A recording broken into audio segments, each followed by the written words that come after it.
Eh bien bonjour à toutes et à tous, aujourd'hui la rotoscopie pas à pas. D'abord je vais revenir sur un principe fondamental de Kdenlive, à savoir que Kdenlive lit les pistes vidéo du haut vers le bas, c'est-à-dire que la piste qui sera installée en vidéo 1, ici,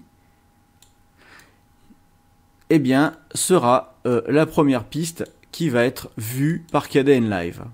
Si je superpose une piste au-dessus, eh bien, on va voir la dernière piste mise. Regardez bien, ici, je vois en dessous, je ne la vois plus.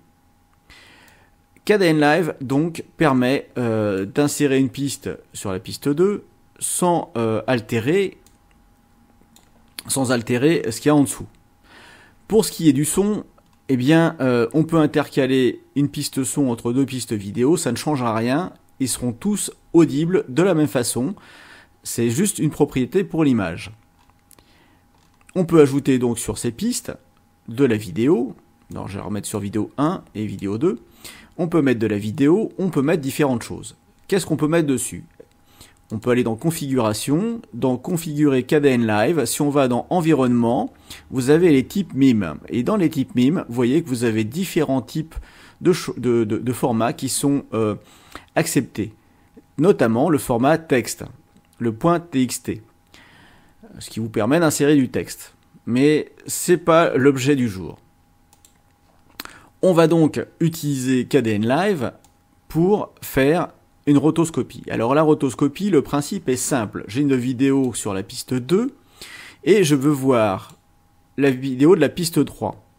Alors, si je fais ça, je la vois, mais par contre, je vois tout. Moi, ce qui m'intéresse, c'est de faire un trou géométrique de façon à pouvoir voir la piste 2 apparaître. Alors, j'ai ici deux vidéos que j'ai récupérées sur le net, dont je vous mettrai en descriptif de cette vidéo.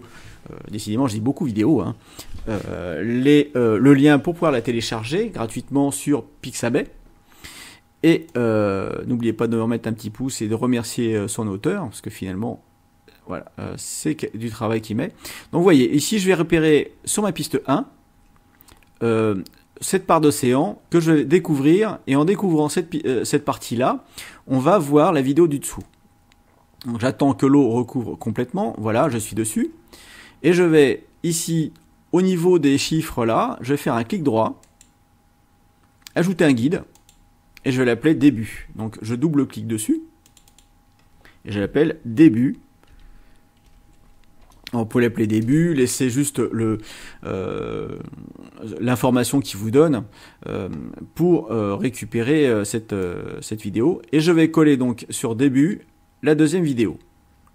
Je vais ensuite avancer et regarder ici. Alors, j'avance, la mer se retire tout doucement. Et puis après, on arrive à un effet comme ça. Donc, je ne vais pas aller très loin. Parce que de toute façon, il me semble qu'elle ne recouvre plus... si, hop. Alors en fait, j'aurais dû prendre quelque chose avec une porte ou autre, voilà. Ici. Donc, je vais faire la recherche. Alors, pour rechercher... Donc pour lire, c'est sur barre espace. Et pour rechercher, on peut utiliser les touches du clavier, les touches directionnelles. Donc, vers la gauche, je reviens en arrière, ici. Et vers la droite, j'avance. Voilà, donc je vais mettre un repère assez proche. Ici, je vais sélectionner cette partie-là. Je vais faire un clic droit, ajouter un guide. Et celui-ci, je vais donc... alors, je vais zoomer sur cette partie-là, essentiellement. Voilà. J'ai bien zoomé la partie en question. Alors, donc j'ajoute un guide. Alors à noter pour les youtubeurs qui aiment bien mettre un menu comme je le fais, dernièrement, hein, je fais ça, vous avez ici, quand vous ajoutez un guide, vous avez le temps en heures, minutes, secondes et centièmes. Donc si vous mettez ici par exemple sur votre vidéo chapitre 2, vous copiez juste 002.13 pour le chapitre 2, par exemple. Hein. Bon, ça c'était une aparté. Donc ici je vais renommer... Et j'ai appelé fin, voilà. Sachant que c'est le début et la fin de mon effet. Alors, comme ici, je vais pas utiliser davantage de cette vidéo, je peux la réduire. Je vais zoomer de nouveau. Et alors, le principe, lorsqu'on fait une rotoscopie ou n'importe quel autre effet, on va tout simplement ici, alors je vais réduire, peut-être pas dans un premier temps. Voilà. On va couper le début et la fin de la partie de la vidéo à traiter. Comme ça, on n'est pas embêté pour les effets, on n'est pas pollué par toute la longueur de la vidéo. Alors, je coupe ici, en début, j'arrive sur la fin, clac. Donc, j'ai bel et bien ici une partie de la vidéo qui a été coupée, hein, nous sommes d'accord. Pour faire une rotoscopie, il nous faut deux choses. Il nous faut une transition. Alors, la transition, plusieurs façons de l'ajouter. La première, vous avez un onglet transition, on clique dessus, et vous allez chercher affine. On clique dessus, bouton gauche, on maintient appuyé, on glisse tout doucement, ici un plus apparaît, je lâche, on a la fonction qui est maintenant sur la vidéo. Ici on est en piste auto, parce que je suis sur la piste 2 et je vais sur la piste 1. Si par contre j'avais une autre piste ici, il fallait bien que j'indique que c'était la vidéo 1. D'ailleurs je peux le faire ici, donc ici la transition s'applique bien à la vidéo 1. Je clique ici et je prolonge sur toute la longueur. D'où l'intérêt d'avoir des bornes début et fin. Ça nous simplifie la tâche. Ça, c'est la première méthode. Passons à la deuxième méthode. Je supprime. Je suis en haut. Je sélectionne bien ici ma vidéo audio. Je fais un clic droit. Et je fais ajouter une transition ici dans le menu contextuel. Et j'ajoute affine. Pour la suite, vous le connaissez, ce sont les mêmes réglages. Je supprime de nouveau. Troisième méthode, vous allez ici sur cette vidéo là, toujours sur cette partie ici, glisser tout au début et vous avez un doigt qui apparaît. Donc il y a marqué cliquer pour ajouter une transition, vous voyez, qui apparaît tout de suite. Je clique et la transition que je sélectionne, c'est dissoudre. Alors je l'étale jusqu'à fin, il n'y a pas de problème. Et dans la boîte de dialogue propriétés, que si vous n'avez pas cette boîte de dialogue, il faut aller dans affichage, je vous dis une bêtise, affichage, et vous avez propriété qui doit être cochée. Voilà, donc vous cochez propriété, et vous aurez donc ici cette boîte de dialogue. Donc propriété, on va chercher dissoudre ici, tout en haut, et on va remonter via l'ascenseur qui se trouve là, et on va chercher affine. Pas de particularité sur cette fonction affine, on la laisse telle quelle, on s'en occupe plus, la fonction est en place, on a bien sélectionné la vidéo 1 ici, donc la partie sur laquelle on veut qu'agisse notre effet, tout est prêt. Je sélectionne de nouveau ma vidéo ici au-dessus, et je vais maintenant ajouter la fameuse fonction affine. Alors la fonction affine ajoute artificiellement un canal alpha à notre vidéo. Pareil, deux méthodes pour l'ajouter. Soit on va dans les effets. Dans les effets, on va cocher, ici vous avez différents onglets. Ici il y a tous les effets mélangés. Les effets vidéo, le petit haut-parleur, effet audio. La petite étoile, ce sont des effets qu'on aura créés soi-même. Et ici, donc c'est une étoile barrée, hein, je ne sais pas trop comment vous décrire ça. Et la dernière étoile qui est les effets préférés, donc ceux qu'on utilise le plus. Je vais aller dans afficher les effets vidéo. Je vais sélectionner dans la liste manipulation alpha. Et dans la manipulation alpha, vous avez rotoscopie. Je clique, je maintiens le bouton gauche appuyé, et je lâche ici sur ma vidéo. On voit alors que rotoscopie apparaît. Allez, j'efface. Deuxième méthode. Vous êtes sur votre vidéo, toujours, un clic droit, ajouter un effet, manipulation alpha, rotoscopie. Voilà, ce sont deux méthodes différentes qui vous font arriver au même résultat. À partir de cet instant, on va avoir besoin de recommencer, enfin de se mettre en début de la vidéo. Pour cela, il faut appuyer sur la touche Alt de votre clavier, puis la touche directionnelle qui va vers la gauche sur votre clavier. Clac. On a donc maintenant notre curseur qui est bien placé ici au début. En rotoscopie, il ne se passe rien, mais on va tout de suite s'en occuper. Alors, principe de base. pour faire une rotoscopie, on va commencer par appuyer sur l'outil. On va se servir de la souris, pardon, pour tracer notre forme géométrique. Alors j'appuie sur le bouton droit de la flèche droite sur mon clavier, bouton directionnel, et ici on va voir la mer qui se retire tout doucement,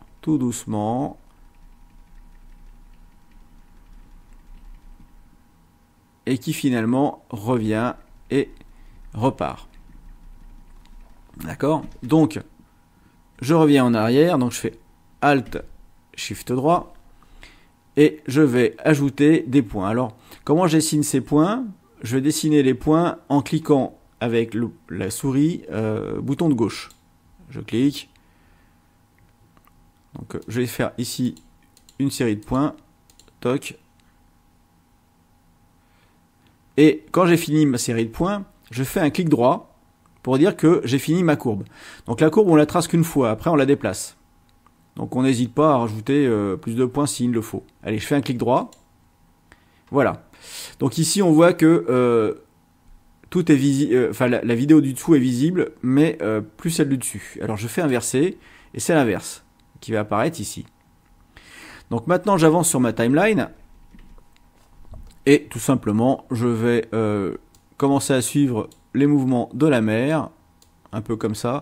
Alors j'aurais peut-être dû prendre une porte ou je ne sais quoi qui soit peut-être plus parlant en termes de mouvement. Voilà. Donc je continue d'avancer. Hop. Je vais ajouter un petit plus. Alors si je reviens en arrière, en fait, voilà. Ça c'était la position de base. Donc j'ai fait une connerie. Alors qu'est-ce qui se passe? Il faut que j'avance ici sur ma timeline. Là je clique sur plus et là ça mémorise ma courbe. Je reviens en arrière via ce précédent image clé et je peux redéplacer mes boutons maintenant avec le clic gauche de la souris. Donc là on peut carrément les faire disparaître dans le décor et ils n'y sont plus. Je vais à la transition suivante en cliquant ici sur cette partie là. Et je continue d'avancer ici en appuyant, voilà. Et on a ici un effet. Alors vous voyez que là les points n'apparaissent pas parce qu'il faut ici au niveau de la propriété cliquer sur plus. Vous allez avoir donc ici une petite sucette et là on déplace. De nouveau, hein, on va pouvoir déplacer ici en élargissant par exemple notre effet.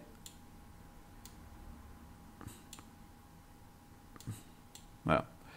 Alors vous avez des poignées, parce que c'est du vectoriel, vous avez des poignées ici, vous pouvez donner quelques petites formes, comme ça. C'est-à-dire que vous avez ici, alors j'ai essayé de l'agrandir pour qu'on voit mieux.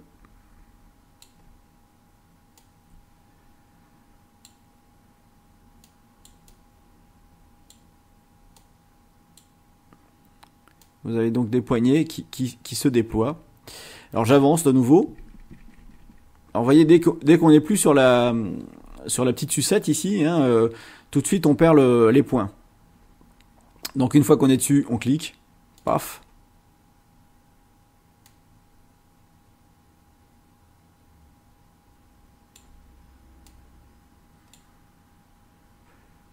Et on doit avoir ici des petits points. Alors ouais, je sais pas si vous voyez, c'est vraiment des petits points, vous le verrez vous sur...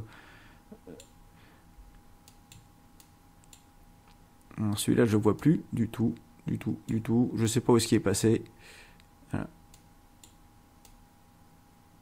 Et quand vous passez votre doigt dessus, normalement, voilà, vous avez un carré pour le point de déplacement et à côté vous avez un rond. Hop, alors. Voilà, on a un rond jaune qui passe au jaune dès qu'on va aborder l'autre partie, comme ça, la poignée de déformation. Hein, voilà. Donc j'essaie de lui donner une vague, on va faire un jeu de mots, hein, une vague. Ah, vous voyez, donc là j'ai perdu le focus parce qu'en cliquant en dessous, j'étais trop bas. Il suffit que je revienne ici sur précédent image clé pour continuer à modifier mon image clé. Et alors ça c'est embêtant. Ce qu'il faut que je fasse ici, c'est que je rétrécisse ma fenêtre. Toc. Alors ça vous permet de voir un petit peu, voilà, je rétrécis ma fenêtre ici. Maintenant, je vais pouvoir récupérer mon point. En mettant bien sûr ici sur l'image clé. Voilà, là je récupère mon point. Bon, ça c'est un petit peu la partie, je dirais, un petit peu difficile. C'est-à-dire que une fois que vous avez sorti votre point ici, toc, voilà, une fois que vous avez sorti 2 points, là vous êtes tranquille. Et il faut vraiment bouger ces poignets comme ça. Voilà, donc l'idée elle est là. Hein, on va aller ici rajouter une autre image clé ici. Paf.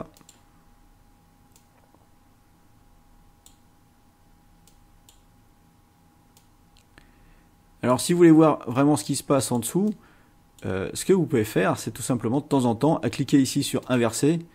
Donc vous voyez si l'autre partie déborde ou pas. Voilà, donc ici, on voit à coup, ça déborde pas, c'est bon, hop, on y va. Là, je fais une déformation, ici. Voilà, vous aurez compris le principe, hein, c'est assez simple. Alors, il suffit de déplacer les poignets, rajouter des points, et on avance comme ça, tout doucement, tout doucement. Et si je me déplace un peu là, hop, voilà.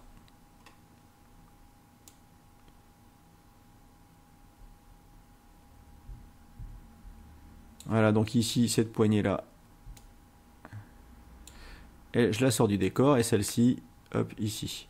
Donc vous voyez, si j'avais mis plus de points, on aurait plus de précision, mais le tuto aurait duré je ne sais combien de temps. Voilà, donc maintenant, je peux jouer ici, alors lui redonner une forme à peu près visible.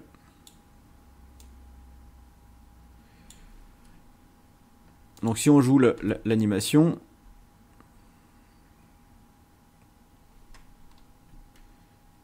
voilà, je vais jouer l'animation sur la partie début et fin, voilà, on a l'animation qui vient là, et hop, donc ici on a l'océan, je vais m'en remettre dessus,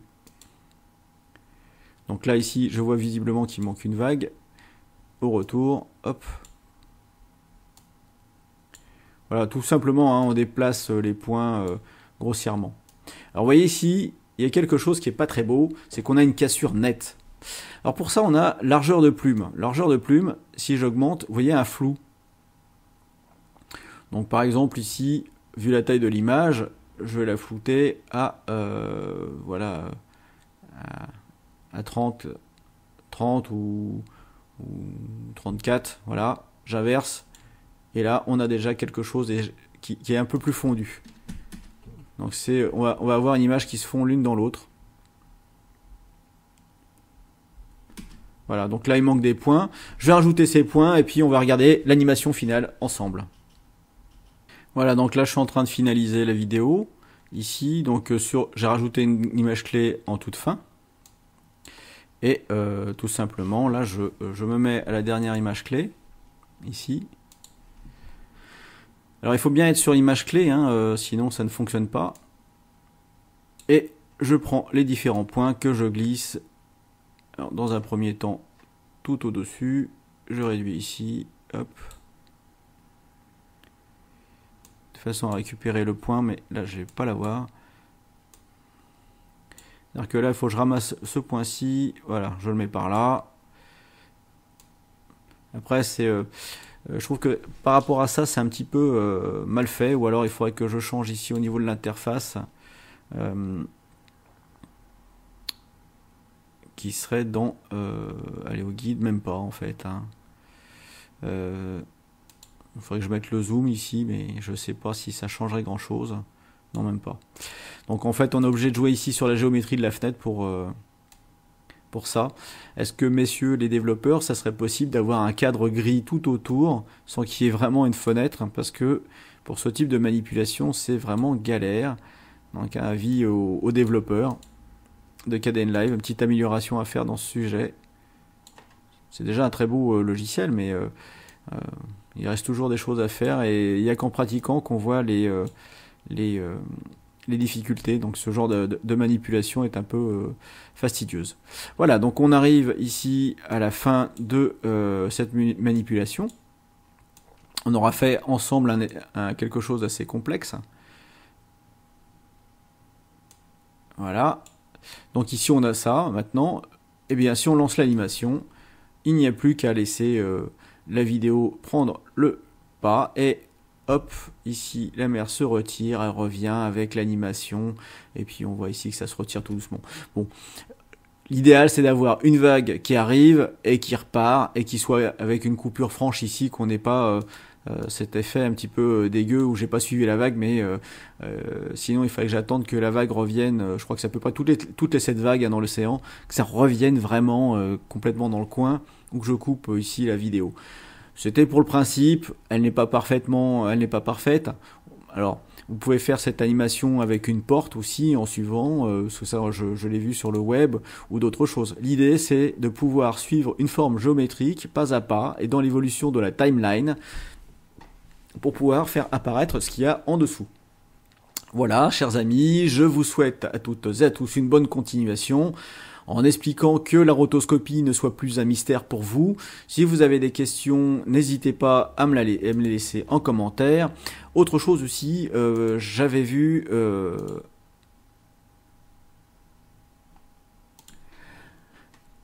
que ici vous avez dans les nombres de passes de la plume, vous avez, en élargissant ici, vous avez aussi un effet qui va lui rendre un peu plus de transparence. Bon, ça je l'ai pas utilisé. Vous avez aussi le mode, différents modes, mode luminosité, voilà. Vous avez le mode RVB qui vous permet de faire ici, donc ça vous permet lorsque vous allez travailler sur votre plan de faire des différentes choses. Donc ici alpha, c'est le mode transparence. Donc luminosité, c'est que lorsque vous voulez ajouter la lumière sur telle ou telle partie, par exemple vous avez un fond avec une lumière un petit peu sombre en haut, et au lieu de mettre affine, à ce moment-là, on va mettre une autre transition, hein, burn par exemple, pour brûler le haut de l'image. Vous voyez, ici on a une fonction burn avec cette vidéo. Donc si on trace comme ça, vous voyez que ici vous avez une vague avec une partie brûlée. Bon, on va revenir à affine, puisque ici, donc ça vous permet donc de faire ce genre de choses. Donc ici on va revenir sur alpha, donc bien sûr la transparence, et donc écrire sur le vide. Alors écrire sur le vide, c'est à dire que le trou reste un trou. Si on fait maximum, vous voyez qu'il se passe pas grand chose. Minimum, il se passe des choses, mais bon, voilà, c'est vous allez avoir une différence. Une addition, bon, bah là c'est une superposition, mais on superpose quelque chose qui est transparent à quelque chose qui ne l'est pas. Bon, ça donne pas grand chose. Et finalement, soustraction, voilà. Bon, vous pouvez vous amuser à chercher différentes combinaisons entre la transition et la rotoscopie. Vous allez voir que vous allez vite trouver de quoi être créatif. Allez, je vous dis à toutes et à tous une bonne continuation, un gros bisou à tous, et puis vous êtes de plus en plus nombreux sur cette chaîne je vous en remercie, et à très bientôt. Ciao ciao. Tu as aimé cette vidéo? Eh bien, mets-moi un pouce bleu s'il te plaît, partage-la autour de toi sur tes réseaux sociaux, et mets-moi un petit commentaire pour pouvoir m'aider à avancer sur YouTube. Merci.